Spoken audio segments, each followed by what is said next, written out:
Hello, ladies and gentlemen, and welcome back to Witch Talk. I am Audrey, I am your host, and today we'll be going over our segments when it comes to baby witchcraft, and today we're covering stones and crystals.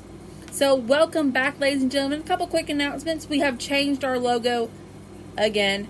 This one seems to be more final. I just wind up improving on it, so lo and behold. Also, to let you know, Lunar Witch Designs and Witch Talk has paired up for exclusive merchandise made by the great and powerful witch herself, Lunar Designs Witch herself. Go ahead and check that out. The link is attached to the Facebook page with the Cup of the Crone Gemini segment, so you can go ahead and look that up. So today we're going to go over stones. We're going to go over crystals, what they are, how can they be used in magic, different type of stones, and incorporating magic into your world. Now, of course, you get some of my personal opinions on it because, lo and behold, that's why it's called Witch Talk, because you get it, hear me talk. Camera issues. Okay. So let's go ahead and break this down. Now, stones and crystals. So the earth produces a wide variety of stones, and each stone has an anonism, which is a specific signature for that kind of stone. It possesses unique properties that are suitable for different kinds of spells. And it doesn't have to be spells. It can be just different type of energies that it attracts. And I'll start explaining what stones do what. And some stones that you really need to keep in your witch's cabinet. So you can... What I would highly recommend when it comes to stones, like before you use them, cleanse them. And you can cleanse them by smudging with sage, with Palo Santo. You can cleanse them by letting them with a salt circle. You can cleanse them with incense. You can even cleanse them by the sun and the moon. So there are a couple of different ways to do that. Me, frankly, I cleanse by moonlight. They get cleansed that way, and then they charge that way also. So there are different ways to do that. So when it's coming to stones, there's a couple stones that you really like to keep in your cabinet. So for me, I like to keep clear quartz and rose quartz. Clear quartz is the jack of all trades. It is naturally cleansing, but also it can really be infused to do anything. If you don't have a stone that you need a specific spell for, you want to carry around, use a clear quartz. Your clear quartz can literally be used for anything. You want to charge it for love, to attract love, do it. You want to do it to attract money, do it. You want to charge it to repel negativity, do it. It is a jack of all trades. Also, it makes a really great shield if you're an empath and you pick up some negative energies. I keep a couple in my bag. I keep a couple in my pockets. You can see that I am actually wearing a couple now. I'm wearing actually moonstone right now in all of my jewelry because I'm a little obsessive. But yeah, clear quartz is definitely one you want to have. I would recommend getting a couple of pieces of clear quartz because you can use them for different things. Also, a couple things that you might want to keep in your bag is rose quartz. Rose quartz is used for love, happiness, harmony. It really is called the love stone for a reason. So, enhancing relationships, wanting to make emotional connections, wanting to align your heart chakra, rose quartz. My favorite stone personally is amethyst. Amethyst, of course, is that beautiful purple stone that I love so much. And it literally helps enhance your psychic abilities. It helps you grow. It helps you open up your third eye, which is located right in between your eyes. I'm pointing to it if you're watching the video. It really embraces your psychic awareness, your intuition. It sharpens your intuition, and also it also makes a great shield when it comes to magical defense. That's something that I would definitely look into. Grabbing definitely a couple pieces of those. Now let's go on to agate. Agate is the type of quartz. The type of quartz also, but it comes in many different forms. Like tiger's eye, carnelian are the two most common, and they're known by those names. So if you go to any store, be like, "Hey, I need carnelian," or "I need tiger's eye," they'll know exactly what it is. Tiger's eye is great for prosperity.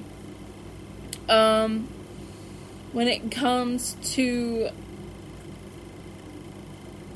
so if you're wanting to do a prosperity spell, by all means, like tiger's quartz is definitely it. But agate comes in many different forms. It comes in Indian, it comes in generic, it comes in banded, it comes in moss, it comes in fire, it comes in blue lace.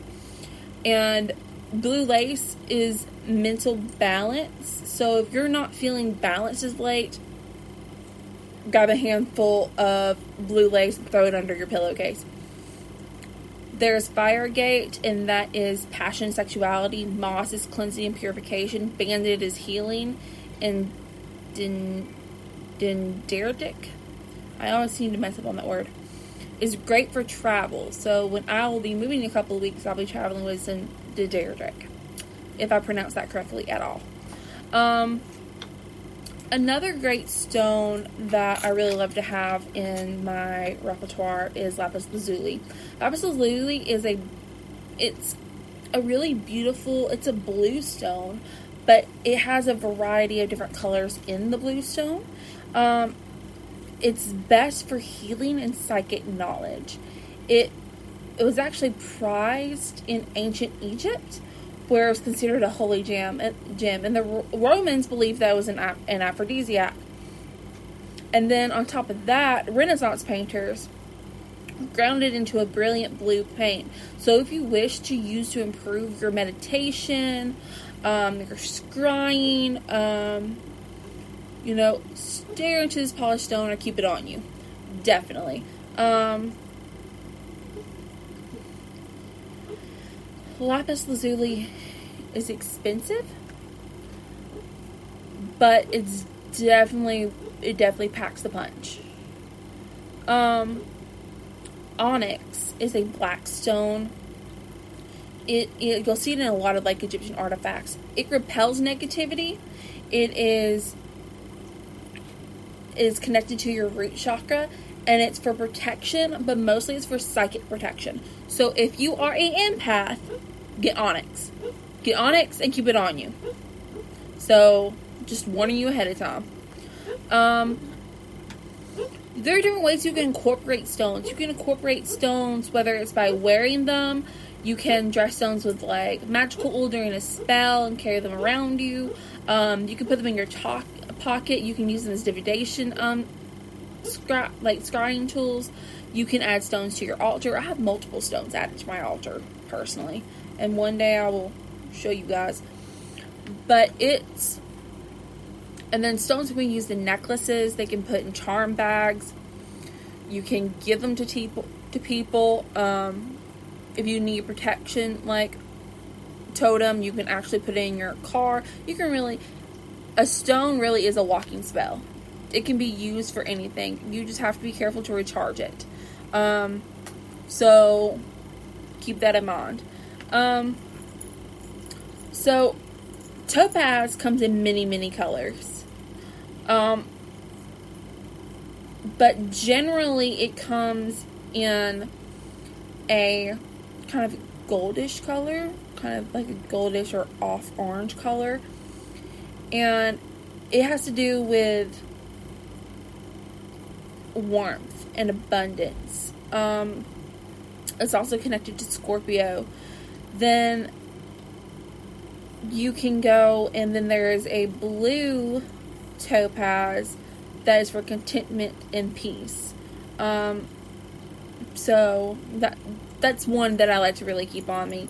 And by the way, I didn't say this, but carnelian is really good for ambition and career spells. It elevates passion. So if you're looking for a new job, if you want to boost your confidence, carnelian. Then we're going to amber. Amber is a shape-shifting stone. It's actually a resin fossil, which I did not know that until I started studying this and started making my notes in my handy-dandy notebook. Amber comes in yellowish orange, and it runs to a deep brown. Of course, it comes in other colors like red, green, blue. But amber can be rare and expensive. But in its normal, like, yellowish orange state, it actually is associated with fire because it actually burns, but it's a powerful healing spell. So what I use amber for is I use amber to get rid of nightmares and to inspire love. That's what I do and what I use amber for. Now, what I mainly use stones for is I usually put them in jewelry. Stones make great natural shields. Stones are like magnets, are like spiritual magnets, and each one is coded for a specific thing. And that's one of the things I love about stones. And there's so many different types of stones. There's so many stones. There's a stone for literally everything. There's a stone to attract love. There's a stone to attract sexuality. There's a stone to attract money. Melanite is a stone that attracts money. There's a stone to release stress. That's hermanite. There is a stone for literally everything. What I would do is I would get Buckingham's Complete Guide to Gems and Stones and just go through it. Work your way in. And believe me, and then there's a book trilogy called the Crystal Bible, and it's 3 books. It's Crystal Bible 1, 2, and 3, and it's definitely worth to dig into. Crystals are a vast and huge magical source. You can use it and channel it for anything. I highly recommend having a couple in your repertoire just in case you need them, because they're definitely worth having. I wear them like jewelry. Because I'm a natural empath, I have them on everything that I wear. And believe me, it can get expensive, but I do recommend getting there is a necklace that is a little wire casing, and it stretches, and you can put stones in it. So that's what I would do. I would replace stone after stone after stone. I know this is a chain, but Earthbound, they're really good at having necklaces that you can place the stone in. Check your local witch stop or your cult stop or your energy shops, because they'll probably definitely have them. This is kind of a quick session and quick overview of stones, but I will tell you this: do not put your stones in water. Do not leave them in water at all. It will ruin the stone. It will ruin the polish of the stone. Coming from personal experience, I did not know. I did not study when I was a young witch, and it bit me in the tail of one of my most beautiful pieces. It's this heart clear quartz, and I just ruined it. So, giving you a heads up. So, next time we're going to go over another different type of magic, whether it's herbs, deities, pantheons, something along those lines. I will hit you guys up and let you know. I am working, like I said, on Cup of the Crown. I am working on trying to find a stable work schedule so I can cater to you guys better. And I know people like structure, and I like structure. Right now, life's a little crazy, so I'm trying to get there. But thank you guys so much for bearing with me. Thank you so much for coming to Witch Talk. Hit the like, hit the share, hit the follow button.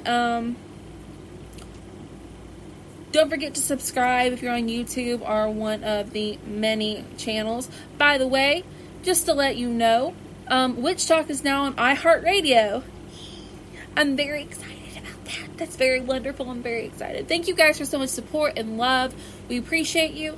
I just want to let you know, merry meet, merry part, and merry meet again. And y'all have a very, very blessed Tuesday. Bye, guys.